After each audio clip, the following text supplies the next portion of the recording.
موت کے بعد سب سے پہلا منظر قبر کا ہوگا، اور قبر میں آئیں گے دو فرشتے، منکر اور نکیر۔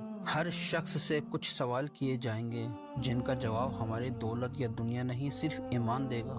اللہ ان لوگوں کو ثابت قدم رکھتا ہے جو ایمان لائے، دنیا میں بھی اور آخرت میں بھی۔ قبر میں 3 سوال ہوں گے۔ من ربک، یعنی تیرا رب کون ہے؟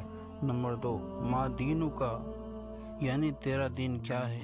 نمبر 3، ما کنت تقول فی ھذا الرجل، یہ شخص رسول اللہ صلی اللہ علیہ وسلم کے بارے میں کیا کہا کرتا تھا؟ جس شخص کا دل دنیا میں اللہ اور رسول صلی اللہ علیہ وسلم کے ساتھ جڑا رہا، اس کے لیے یہ سوال آسان بنائے جائیں گے، اور جن لوگوں نے زندگی دنیا میں غفلت میں گزاری، ان کے لیے یہ سوال عذاب بن جائیں گے۔